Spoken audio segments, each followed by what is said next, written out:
Everybody has a story, but not everybody tells the truth about it.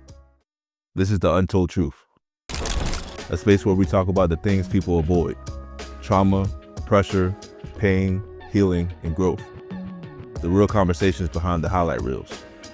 Because healing doesn't start with pretending, it starts with honesty.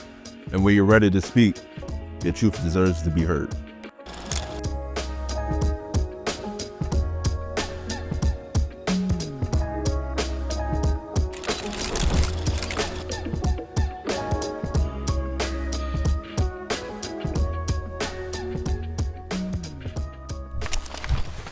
Welcome back to the Untold Truth. I'm your host, Joshua Brinkley, and today I have Sheffield here with me. Sheffield is a celebrated bartender and hospitality professional from Richmond, Virginia. Known for his charisma, expert mixology, and deep love for RBA, Kevin became a local favorite and industry leader. From 2016 to 2021, he was voted Best Bartender in Richmond by Style Weekly for 6 consecutive years, earning a place in the publication's Bartending Hall of Fame. With over a decade of experience, Kevin has worked at popular Richmond establishments, including New York Deli, Sullivan's, Lady N'awlins, and ChaChas. He later co-founded Smoke and Barrel in Carytown, expanding his impact as both a bartender and a business owner. Outside the bar, Kevin remains deeply connected to the Richmond community and is known for bringing people together wherever he goes. Welcome, Chef. Thanks for being here today. Thank you for having me, Josh. Not bad. So first things first, I kind of want to get into kind of like how you grew up, your background. And so speaking of that, where are you from? Born and raised mechanic school. Okay. Went to Lee Davis High School, also transferred to Holland Springs High School my junior year, and then back to Lee Davis my senior year, and then later on coached at Holland Springs. Okay. And so why did you, go back and forth like that? So I transferred to play football and basketball for Holland Springs because the legendary Coach Lancaster. Yeah. But for football, I just black and gold, man. My parents, my family's from Holland Springs, so just to carry on the tradition. And I was fortunate enough to get to go there. But all my friends back at Lee Davis, I missed them. So transferred back for one hoorah. And, okay. Oh, yeah. Yeah, nice. And what year did you graduate? 2011. 2011. Okay, so he's about two years behind me. Yeah. All right, so you graduated with, we were just talking about Nas and them. That was their year, right? I was there to get that. Yeah. That's what's up. All right. So when people hear Kevin Sheffield, what do you hope they think about first? I hope they think I'm a nice guy. I was raised right, man. Got a big heart. Try to help people out. The only time you look down on somebody is if you're helping them out. But I feel like in the past decade as a bartender, yeah, for sure. Okay. If you had to describe your life journey in one word, what would it be and why? Let's say one word: hustle. Awesome. Because in this world, as you know, it's not necessarily about what you know; it's about who you know. But also, you gotta hustle out here no matter what. You gotta work hard. You gotta market yourself, and you just gotta hope that people like you. Yeah. But you got to hustle. When people doubt you, that's when I come alive. Yeah. Yeah. And I could agree with that. Actually, that's when I thrive. When someone, whether it be a family member, friend, or what have you, or just an opponent, you doubt me, all right, I'm gonna go hard now. So, what was Kevin like before the titles and the awards and the recognition? Just your everyday guy, 9 to 5 kind of guy. Just trying to figure out what I wanted to do as a career, and and coaching. And then I was working at Brown Distributing, which is the beer company. And one of my best friends was bartending at the time, and I fell in love with the nightlife. And I said I could do that. Yeah. And he said, "Yeah, man, you know everybody." Yeah. You do. You do. It basically just just working and family and friends and hanging out. Yeah. The normal life. Yeah. Oh, yes, sir. All right. So diving into more of your early life and getting into bartending, where do you, we talked about this already, but you grew up in Mechanicsville. What was that environment like?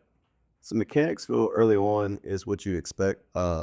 Everybody that's from there knows everybody. It's small town. That grew up each year that I was in like elementary, middle school, high school. It just grew up like Short Pump did in Midlothian. And it's kind of I call it the mini short pump now. Yeah. But you know, it's kind of neat watching everything grow. But there's country parks. You know, you got.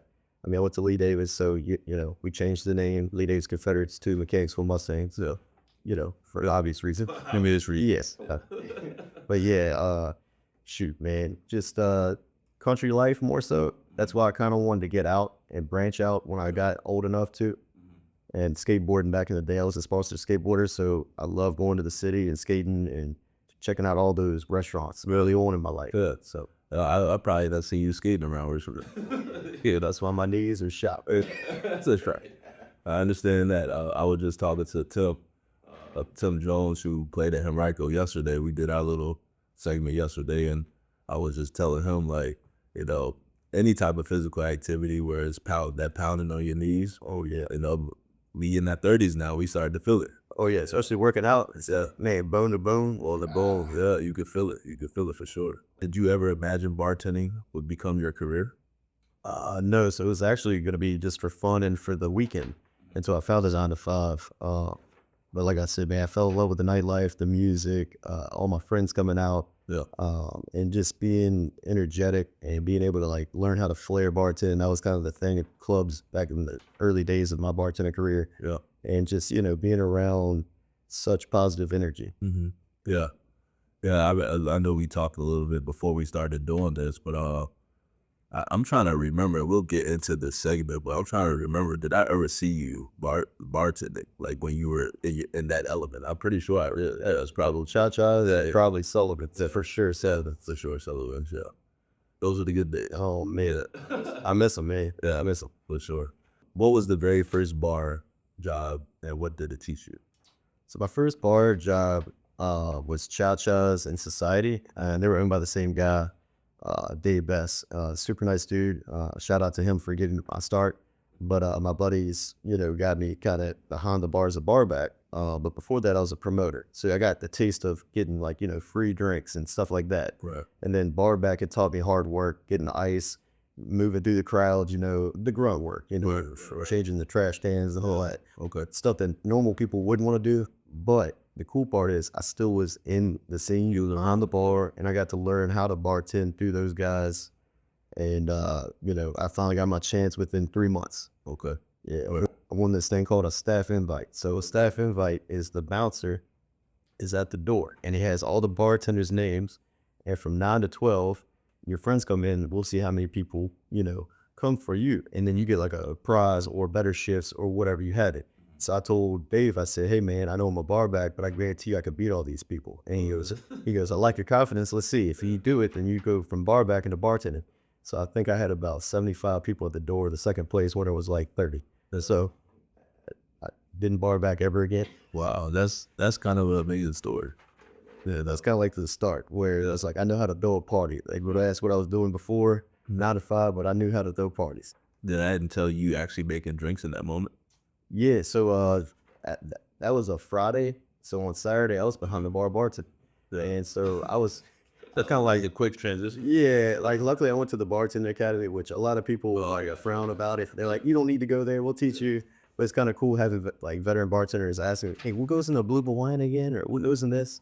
So it's kind of neat. You know? Yeah. But it definitely is scary because, you know, you got to learn the POS system. Yeah. I mean, yeah. And that's a lot to. Lots to take on all of a sudden. And then you get, you know, after 10 o'clock, everybody starts rolling in there. And it's like 2 and 3 deep. Right. Yeah. Whoa.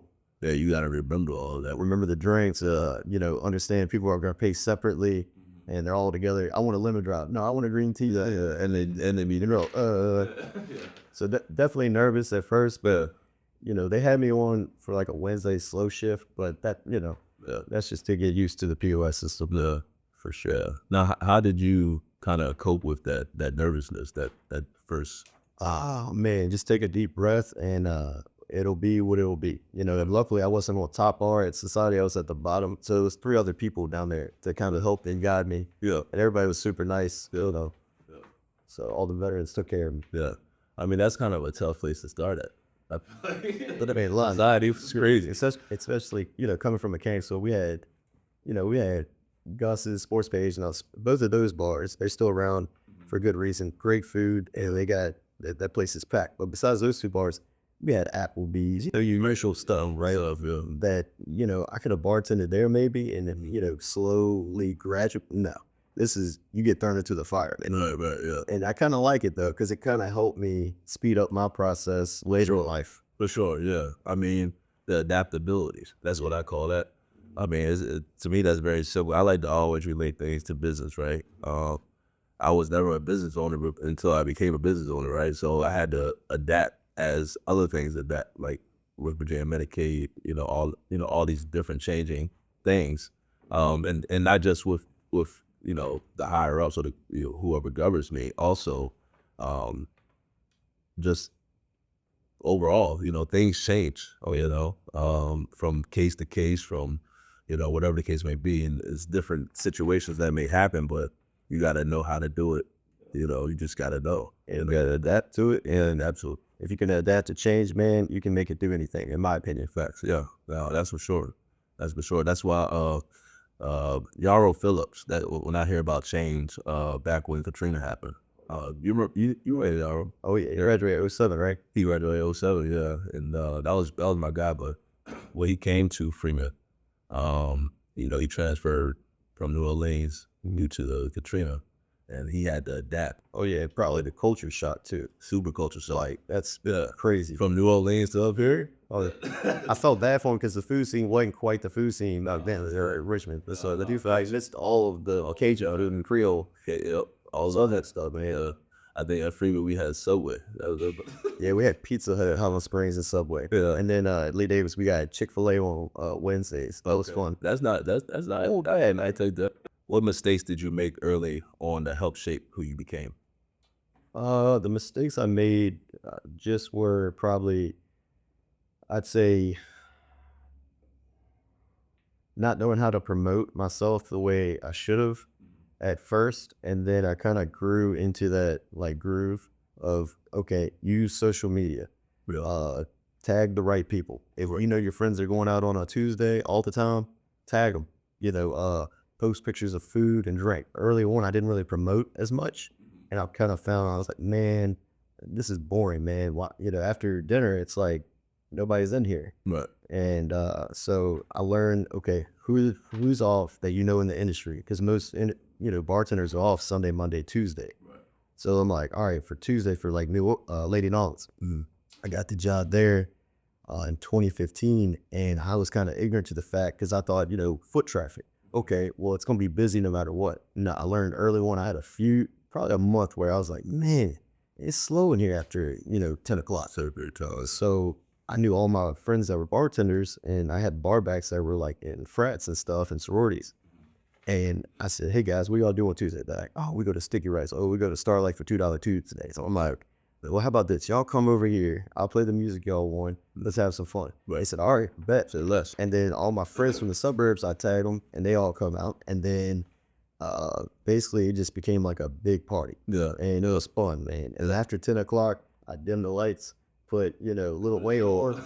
Yeah, Lil Wayne, then I mix up from Lil Wayne to NSYNC, get everybody, whatever. Everybody zooted it up. And then sing-alongs, man. I'll even play Creed. It's a Nickelback.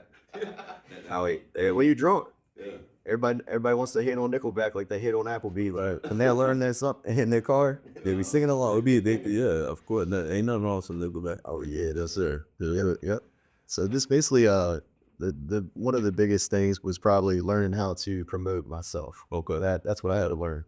Yeah, I mean that's because I feel like you're an entrepreneur basically, and so not basically you're an entrepreneur, but then so when it comes to being an entrepreneur, that is something that you have to do. You gotta promote self. You gotta promote your business, whatever the case may be, because if you don't, where's the traffic gonna come? Yeah, people coming, or the people coming. So becoming Richmond's #1 bartender, all right, you became the bartender 6 years straight, #1 bartender 6 years straight. Walk me through that moment when you realize I might really be different at this. Like what we were just talking about, all about marketing, all about you sell yourself, right? What you see is what you get. And I felt like the first year I went, I was like, no way, man, I've only been doing this for about a year, and And so I was like very humbled, and I was very like, wow, this is awesome, but yeah, after like year 6, it was like, wow, like this is cool, Yeah. each year. And then yeah, I think just being excited each year, and I think learning the trade more and more, and how to promote, network, bring people in. Flair has a little something to do with it, because if you put on a show, or say it's like somebody's birthday or a bachelorette party, I do the Red Bull stuck to your hand trick. They're like, oh my god! Yeah. Wait. So before we move on, what's that? So you take a Red Bull can, and whatever your opposite hand is that if you don't use. So in my left hand, it's like a suction. So it looks like, Oh, very bad. yeah. Yeah. And then I can just pour it, and they go nuts, or spinning a basketball on my finger and then pouring. It's something different that people don't see. Right. So once you perfect your craft, so to speak, you feel like you're not working. No, It's just fun. It's not a job. yeah. It's just, that's everyday life. Now it does get exhausting, but Of course, yeah. I think ultimately I was like, man, this is an awesome feeling, and knowing everybody and having that good relationship with most everybody. And so, What separated you from other talented bartenders in Richmond? oh man, I think where I worked, that had a big thing to do with it, because where I worked at the time, as you well know, you would frequent, those bars. It was like popular, like with ChaChas Society, and then Sullivan's Lady N'awlins. I got lucky with those bars before the pandemic, and Yeah. the right ownership and the right, veteran bartenders kind of teaching me, managers, different things. Yeah. And coming from a promoter, barback, bartender, GM, it was like, wow, I'm learning the trade, Well, and I think that helped me compared to a lot of others maybe that really didn't work at popular bars that we were talking about earlier. But the cool part about those guys, they would get off their shift and come see me. yeah. And so that's amazing to me. Like you working hard, and you're gonna spend your money on me. Yeah. Wow, Right. man. Oh, it elements brings a tear to your eye, because you're like, No, man, hard work. They work hard, and they're coming to see me. Right. And for They're not coming for the drinks. They come to see you. it's like you can get a Jack of Coke anywhere. Yeah. That's what I tell everybody. But if they come to see you, and number one, I'm not 6'6". I ain't muscular, Right. and I'm also not a girl with Yeah. great body. So that's a pretty incredible feat No, yeah. for this 5'10" white dude. Yeah, right. Hey, but look, I mean, you was doing something right, Quavo, and that's why people came to see you. That's so dope. I mean, Just be genuine, man. Yeah. That's what I tell. yeah, be genuine, and regardless of whatever you have going on, be yourself, and either somebody gonna mess with you or they not. It's simple. It's black and white. But Yeah, you can't please everybody, man. Yeah. That's what I learned, in business too. yeah, You're not everybody's cup of tea, and that's okay. and that's okay. That's okay. They'll find their own cup of tea somewhere else. Absolutely. Yeah, absolutely. How much pressure came from holding the number one spot year after year? I think after the second year, I was like, wow, man, hopefully people vote for me, for a third year. That'd be kind of cool. Yeah. And then when I got that, then the fourth year came, I was like, holy mess, man. Like, this can't be real. I know I'm doing something I'm writing something, right? And then when year 5, that was 2020, and when they came out with it, I was like, no way, I want it again. Yeah. And it was a great feeling, man, that my friends, family, and the community voted for me again. And then just meeting so many people through the bartending world.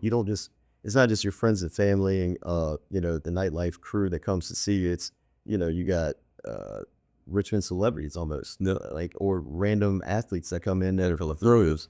And it's kind of neat listening to their stories. No. So, yeah, it was just very humbling that people want to vote for me. Right. That's and then the years in a row. Exactly. I mean, I think the first time going to your house, I think it was 3 years. No, 6. Nah, correct. Get that correct. Get that. Hey, look. Hey, I mean, to do anything back to back like that is, that's a testament to, whatever oomph you got, you're doing it. And so Appreciate that, man. yeah, I mean, I've seen the pictures, obviously, and I want to say I've seen you in action maybe once or twice. And were you ever at like D5? Never a D5. I did a few like holiday parties throughout the bars, like the Pearl in the Vintage Room, if you remember that. Yeah. And then later on at York Deli, of course. Okay. Shout out to those guys, because they did a lot for me. You knew it. Especially when Sullivan's went under. Uh-huh.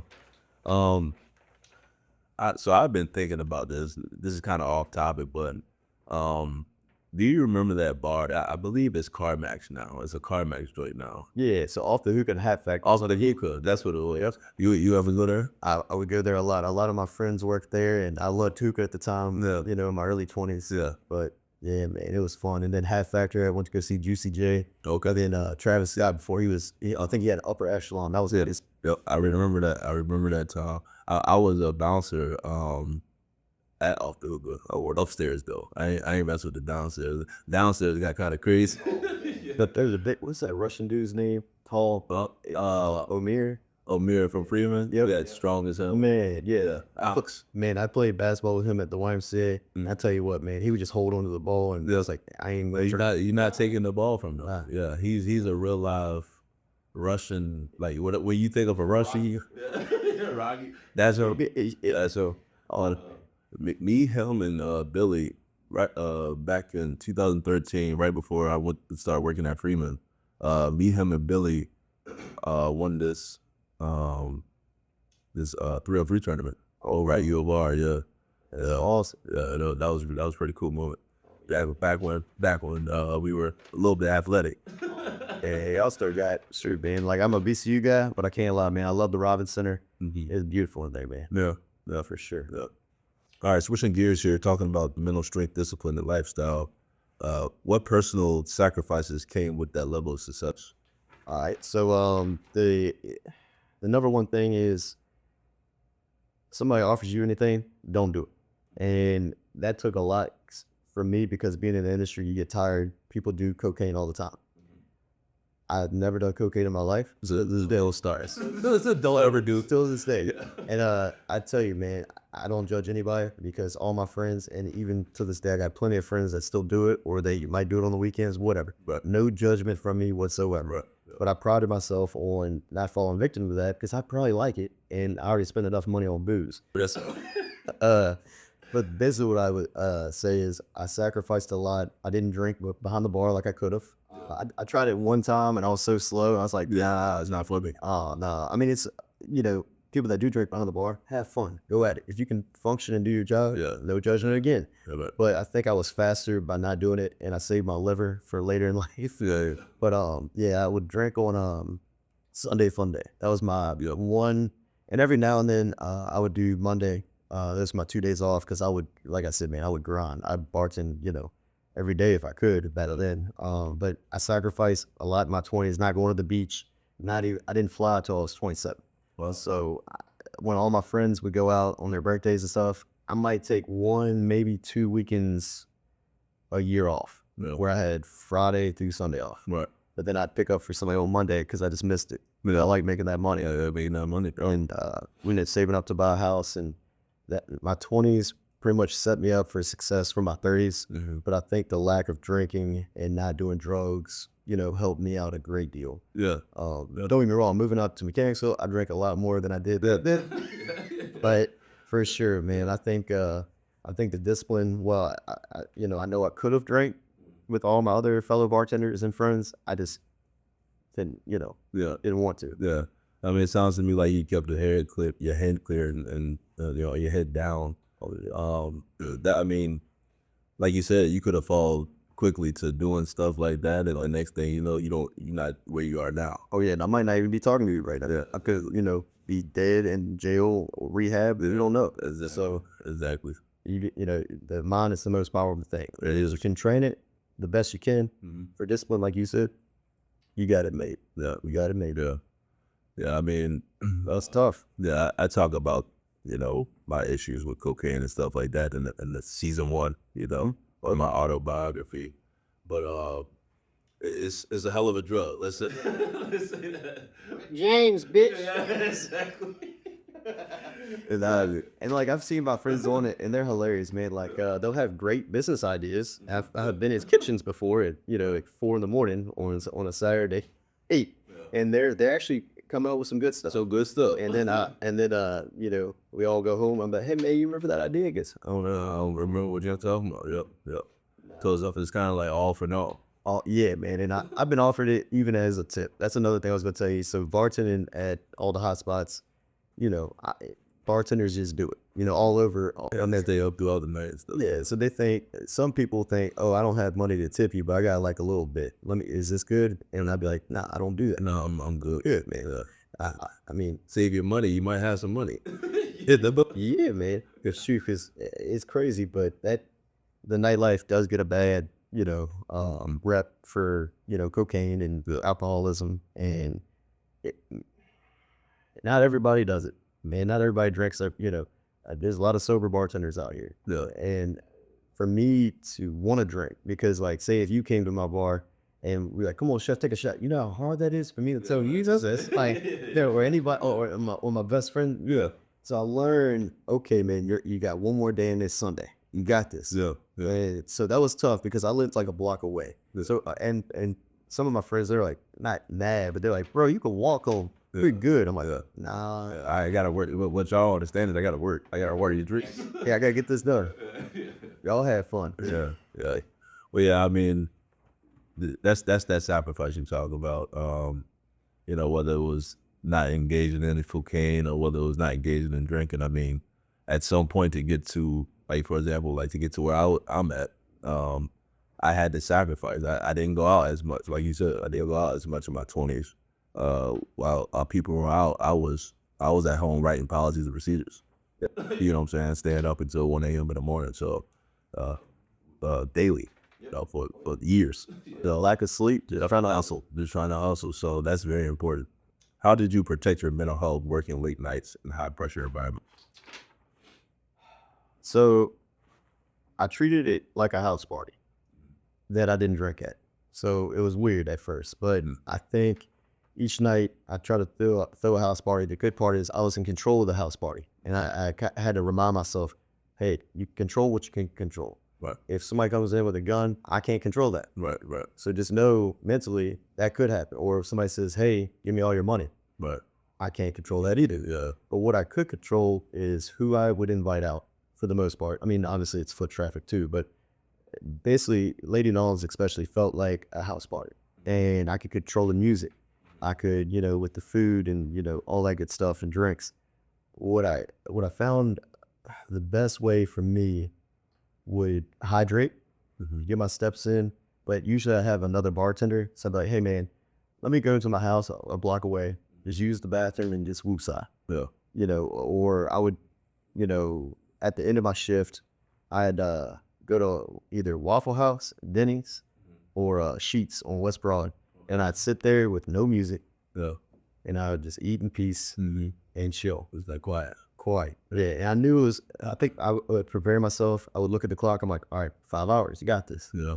So it's like training your brain to kind of, hey, this too shall pass. Yep. Tomorrow's another day. Yep. But I will say this. I love music more than anything. But after a 12-hour bar shift, you don't want to yell. Yeah. I heard it all. No, you heard every single... Yeah, you heard it. Every single track says every 20,003. Man, you ain't lying. Shoot Rakim into, man, all the 90s music, part of the line. So I'm like, it kind of gets to you at times. And I think right before the pandemic, this is a true story. I was at Sullivan's. And I had worked like 6 shifts in a row. I was tired. I had 612s, as you know. And I still loved it, don't get me wrong. But this kid snapped at me and clapped at me. Oh, no. Like, no, we got a up problem. here. I was like, hey man, I got all these people right here. I'll get to you in a second. I got you. He kept doing it. And so he said something smart to me. So I picked up a shaker tin and I threw it right before. I knew where I was going to throw it. I threw it right by his ear. And he was like, bro, what the hell? And I was like, I told you I get to, yeah. Like, no, man, I'll kick your ass out. Like, I got bouncers all around you, or I'll do it myself. I'm not even no more of that. Do you know who I am? Yeah, I know.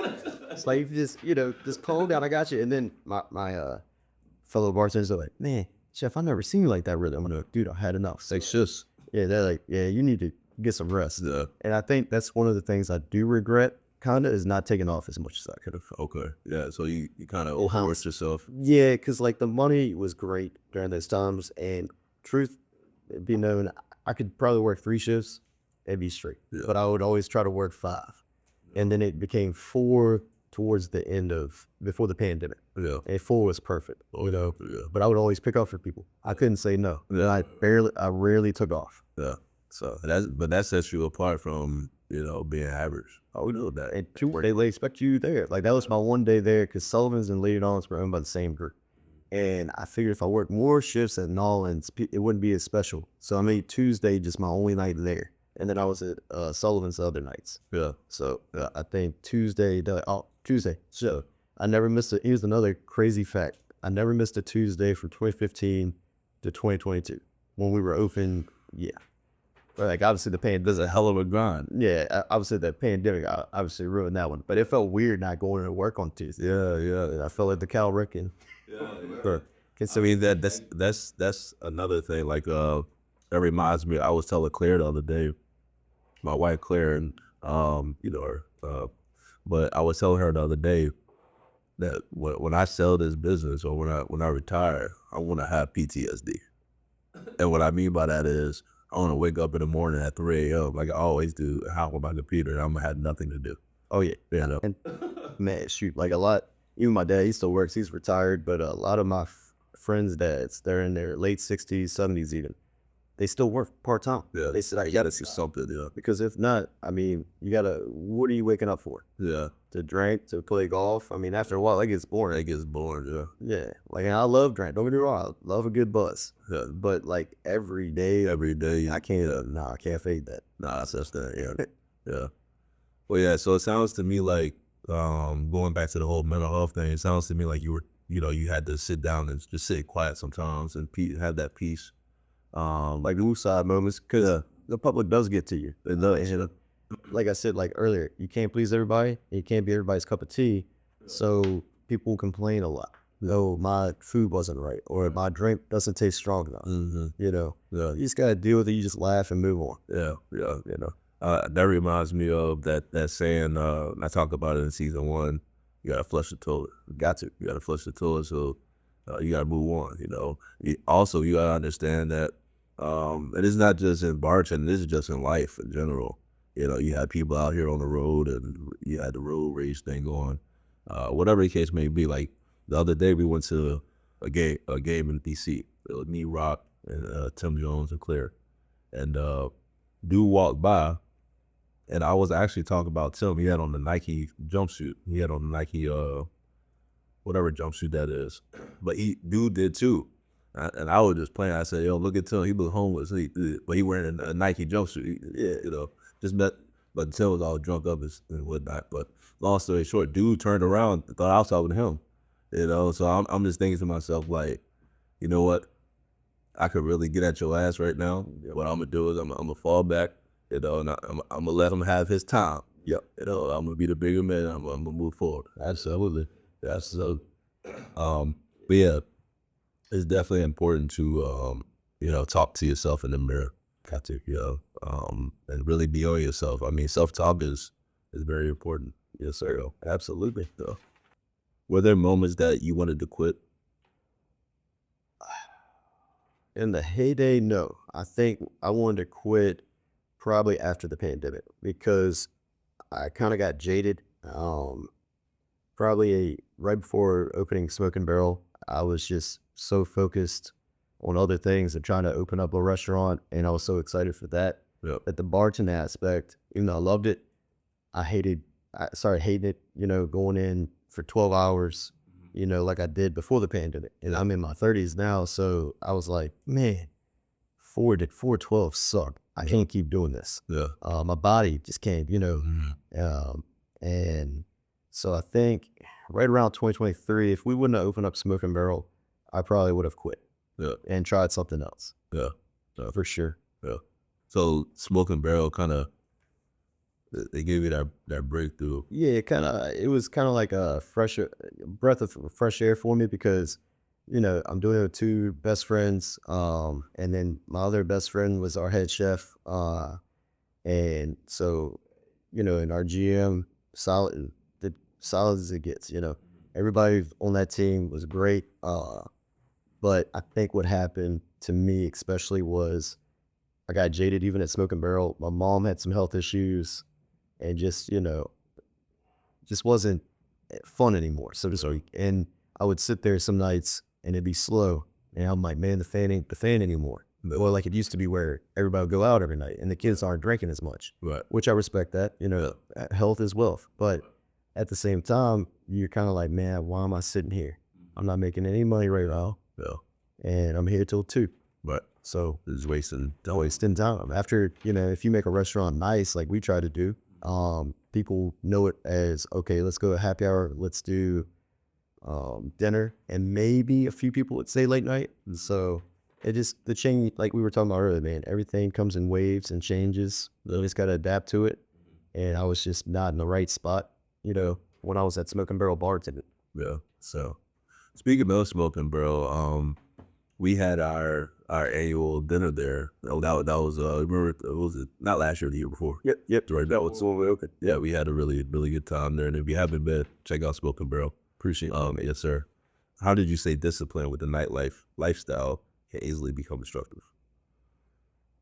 Just watching my friends when I'm sober and they're drunk or on coke or whatever, And it was kind of like, okay, I know I drink a little bit, but I can't look like this. Yeah. And you want to be sharp because you want to make as much money as possible, and not just for you, but your other fellow bartenders. Yeah. You want to be able to, wow, like, let me, let me see what I can do being sober, and let me try it drunk. And that's what I was talking about. I tried it drunk because I was slow. At the end of the night, I'm like, I want to go home with everybody else. I want to get that pizza at 2 a.m. I don't want to clean. Yeah, I don't, Yeah.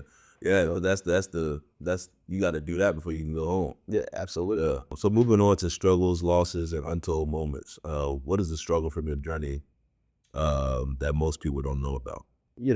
I love everybody, and to make, I don't know. It took me probably like 2 months to get out of that funk to want to bartend again. Yeah. And because I felt horrible. I was like, man.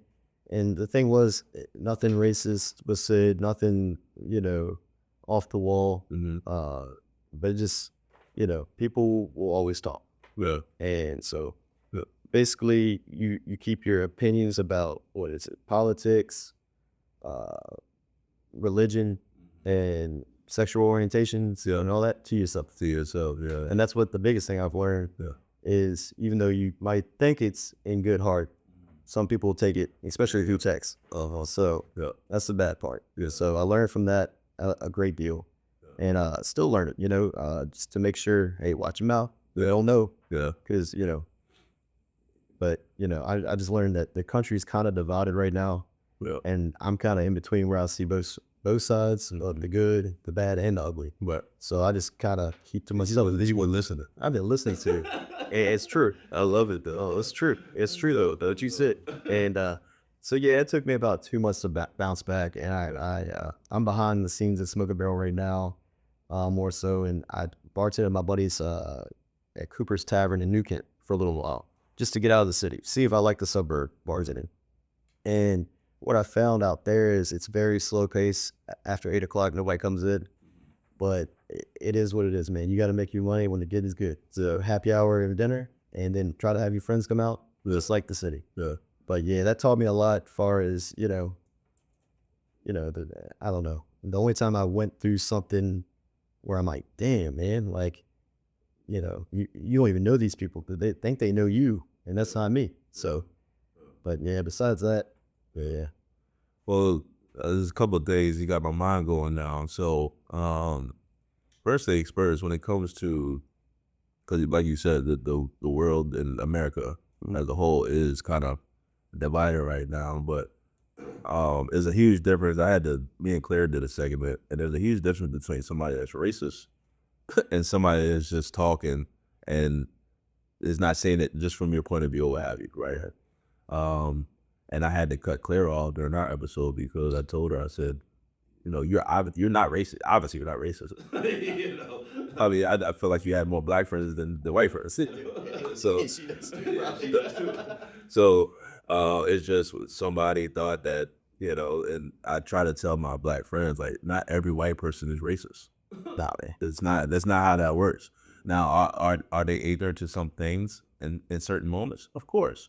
I'm ignorant to a lot of things when it comes to how white people move, or the foods they eat, stuff like that.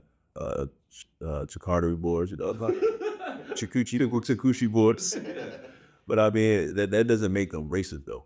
No. You know, it's a huge difference. And but you do have to be careful with that, especially when it comes to business. And you know, my thing is hearing that story is just a learning curve. Oh yeah, and the thing is, the person wasn't of color. It's pretty much just saying no, they, them, and that's the base thing. So more of like respecting their pronouns. Got you. And me saying, oh, it was trying to get and they got upset. So it is to like I said, apologize and move forward. That's all you can do, because you can't go back in the moment. No. I can apologize to them blue in the face. Does that mean these people that weren't already coming to my restaurant are going to come? No. Yeah. Right. They weren't going to come anyway. Yeah. So basically, it was basically a learning curve about pronouns. Right. And learning everybody's different. They use that. They try to accept them for who they are. And it is what it is. And then move forward and be compassionate and nice. And it just, when you message versus talking to somebody, and I was actually praising the person. I just said, please know they, them, meaning like no politics aside. Right. But things get taken different ways. Out of context. Yeah. So I learned from it, moved from it, and just keep going. Yeah. I mean, people that truly know me, they love me, they're going to support me. Yeah. People that don't know me, want to talk shit, let them. Yeah. Don't let that get to you. That's it. If they don't love you and they're not paying you, Yeah. That's so big. then they're not your family or friends. Yeah. So Yeah. just another number, in my opinion, when it comes to, and that's another, my dad was saying that he was in the hospital recently, and he said, man, I guess I'm just another number. And to a lot of people, that's what you are. That's what you are. Unfortunately. Yeah. And, we're all going to die. That's what I tell everybody. So enjoy it. It's short. Right. Like, I think it was Eddie Murphy that said, you only have 75 summers, 75 winters. So, Right. Yeah. enjoy this shit, because you don't know if you're going to wake up tomorrow. Yeah. Yeah. Speaking of enjoying shit. See, yeah, let's before stuff's good. Mm-hmm. By the way, if anybody wondered what's in there, that is bourbon. What did I say earlier? It's like a hint, notes of peach. Yeah. It's a bourbon, not corn liquor, but what's the moonshine? The bartender and the guy who drinks a lot. Yeah. But that is bourbon moonshine, straight from Ashland, Virginia. It's made in the guy's backyard, so It's delicious. it's very good.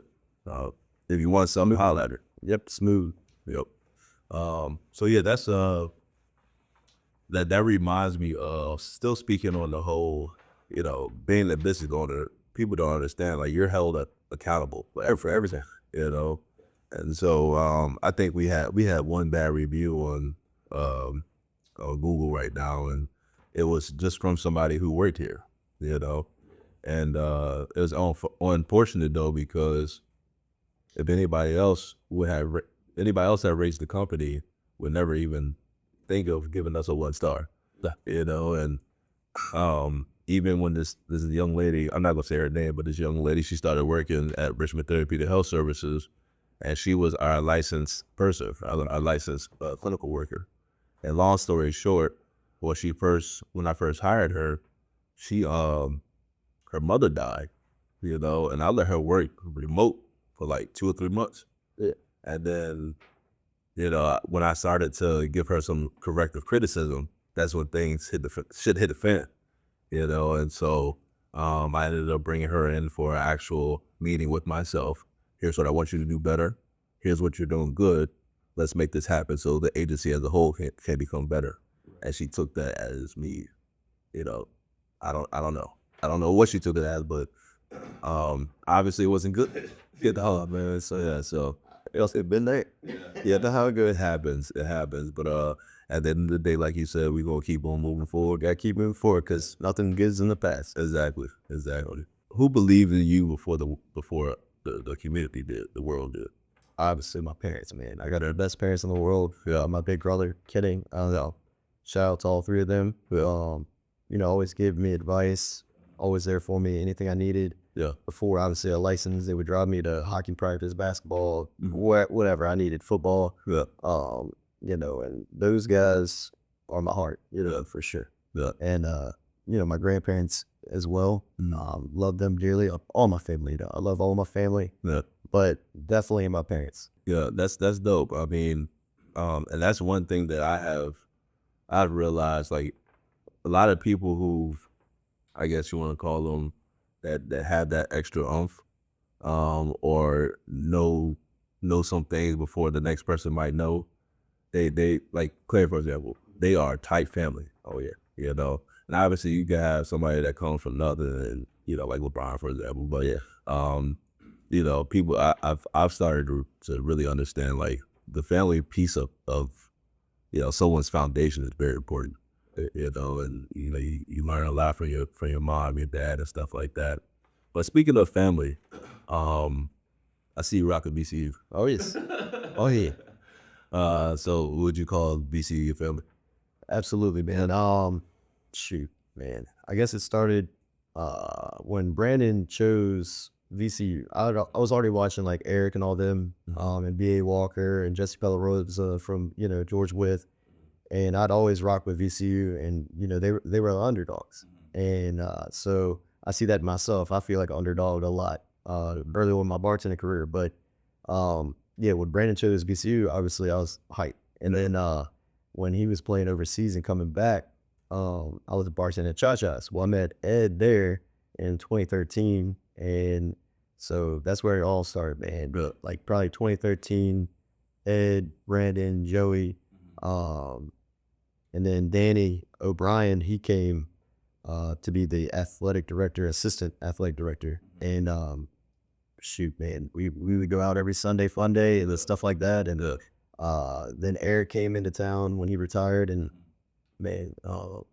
just a lot of fun times on Sunday fun days. Then Ed moved to Mechanicsville. I moved to Mechanicsville, so we would watch like VCU games, away games at my crib, and vice versa, and just what are you doing? Happy hour? Cool, let's go. Pull up, So, but those guys, nothing but respect. Brad, can't thank them enough, because each year, Brad Burgess, Darius Theus, all those guys, like, whenever I was bartending, they come in with a bag, and they're like, here you go, here's some swag. I was like, man, thank you. Yeah. And then if I need tickets, I got you. Man, I appreciate that. You say BCU, though. I got, I mean, I'm like a walking billboard. Yeah, for sure. Between them and the Flying Squirrels, man. Yeah, sure. But I love Richmond, and I love U of R too, man. Don't get me wrong, I got a lot of friends that play football there as well. Yeah. So shout out to them as well. Yeah. Speaking of Ed, I seen Ed the other day, like just last week actually, or was it last week, because today's Sunday. So last week I seen him.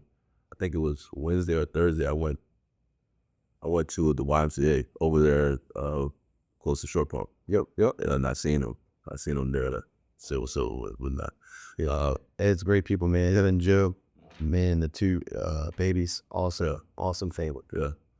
Did you ever see switching schools here back to U of R? Did you ever see he got inducted to the Hall of Fame? I talked about him in the Darien Brothers. Darien Brothers.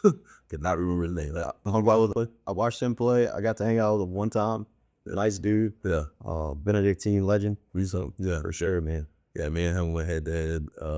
Rebel Invitational, man. Oh my God, those are my favorite, man. Watching you and Jake play, and then obviously I was there for Island Springs, but man, it was fun times back, especially like 07, 06, 07.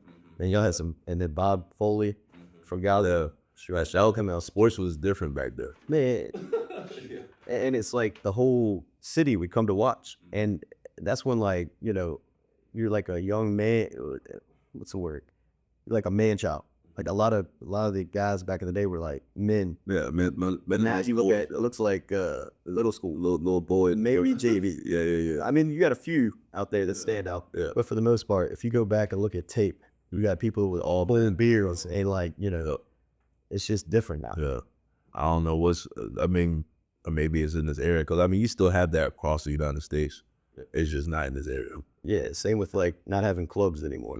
It's weird. Everybody, like we said, you gotta adapt to change, and it's like everybody was wearing baggy shorts. Now everybody wear them all the way up to in tighter jerseys. So I'm like, man, you're not a medium, man. You're extra large.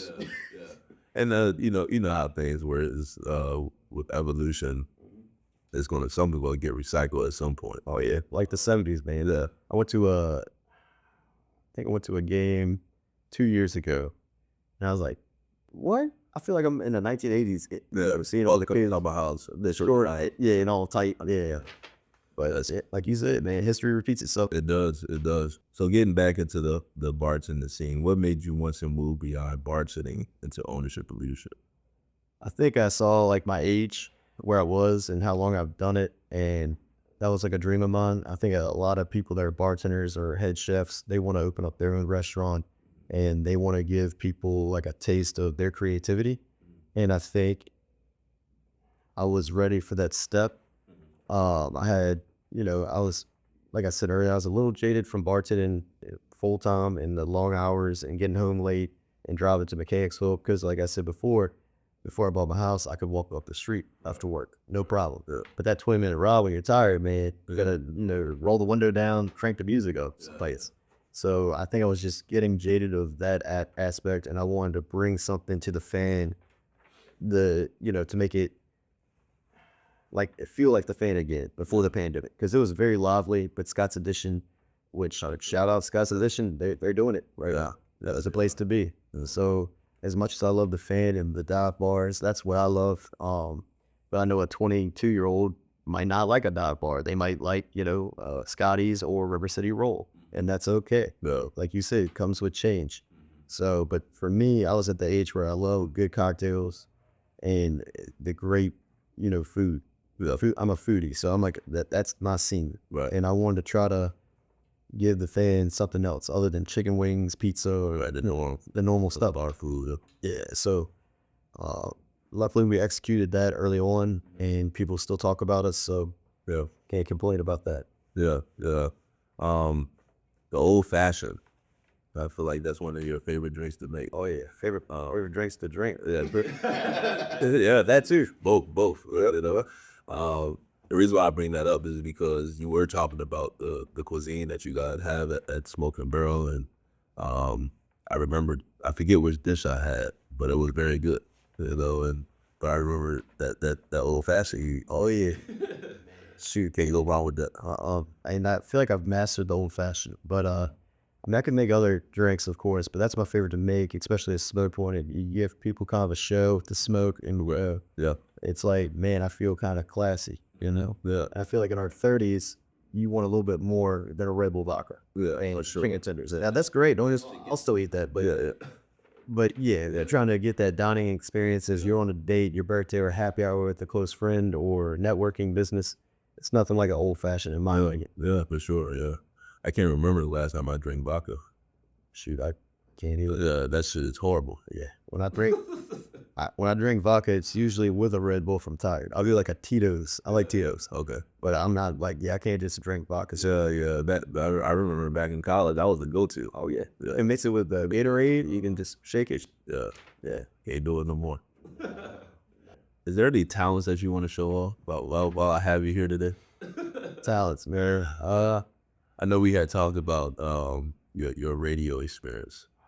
So I guess the coolest thing, not really talent, but the coolest thing to me was having my buddy Kurt Autry shout us out and then showing up, because we talked a long time ago. He said, if you ever open up a restaurant, I'm going to come. I was like, all right, sounds good. Yeah. And so he promoted me, which was awesome. And then he came in and then he got us an interview with NBC 12.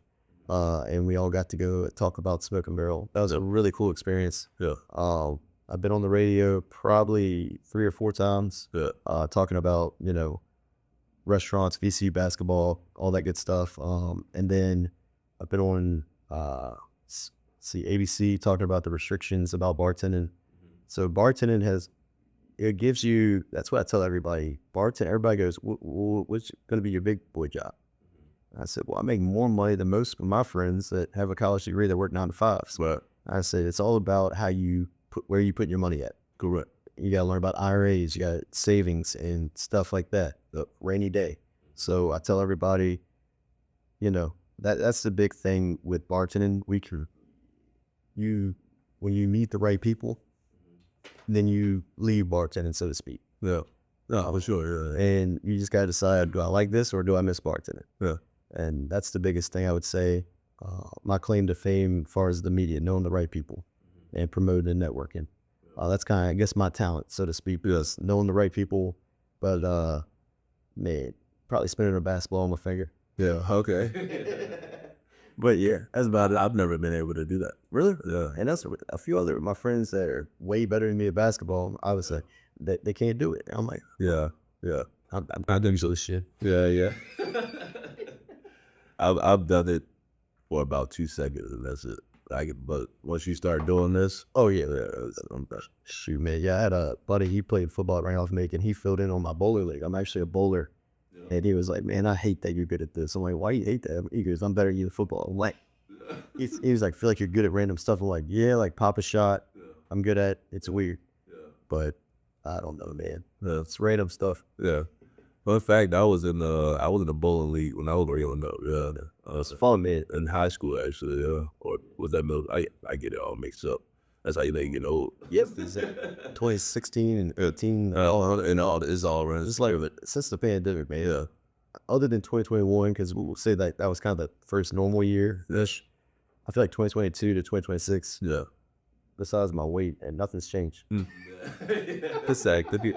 Yeah, that's always going up and down. Oh yeah, it's gonna fluctuate. Yeah. But Speaking of, I've seen you in the gym. oh yeah, man, trying to use that because, like I said, man, a year ago when all that crap happened, that takes a toll on your mental health, and you just drink more, you eat fried stuff, Yeah. and then I just looked at myself in the mirror one day. I was like, "You gotta get back. Come on, Sheff. Yeah. Come on, this ain't you." Yeah. And having different people kind of notice it, it kind of lights a fire under you. It does. Yeah. And so, yeah, I've been going to the gym 4 days a week, eating cleaner. Yeah. And when I do drink, I hate to admit this, I drink High Noons and White Claw. Yeah. Less calories. Yeah. So, well, I mean, you gotta do what you gotta do. If it's working, it's working. Is it working? Yeah, That's slowly but surely. So, just to bring it to a close here, I'm gonna ask you to do a little. When I was asking about the talent, I kind of wanted you to do your voice. Oh, yes. So, back in 2017, I was offered to maybe lead bartender and try to do radio. Well, I sounded like this. Monotone was something. So the guy, his name's Skip, great guy. He said, "You got to smile when you talk." So it goes from, "Hey, Josh," to, "Hey, Josh, my name's Kevin." So it's funny how that works, but That's crazy. another random talent, I can talk like other friends and other people. I'm not as good with the actors as some, but anybody I hang out with a lot, I can kind of mimic their voice pretty good. Right. That's always been a thing. But yeah, man, just learning. Okay. Right. Learning. Now, last question here. What's one untold truth you want to tell the viewers, if anything? Just be good to people. You know, I would say that's not really an untold truth, but what I've learned from, just life and bartending and everything else, a lot of people are quick to point fingers at people or assume. And I say always ask instead of assume. Right. I'd also would say talk with each other, not at each other, especially like in relationships, whether it be personal or business. Just listen to people and hear them out because everybody's got a different opinion and you can learn something from somebody. Yeah. That would be my untold truth, that I try to bring people together for a good time. That's what I feel like my life purpose is. So, and like it started with bartending, but now as we get older, like you play basketball, and then you never know Come together with it. Yeah. what y'all can come up with, Right. Yeah. and creativity that can spark from it. Yeah. Yeah. And that can go into the networking piece, right? The network. Yeah. You can go and sit out. And maybe you may have a bell one day, but do it. But yeah, appreciate you coming on with this show, bro. That's much love. You heard it here, not first, maybe second or third time, but you did hear it from Sheffield today. Appreciate you guys doing this. Again, the Untold Truth is about growing, healing, and helping the next person grow. All right. Thanks for watching. Talk to you later.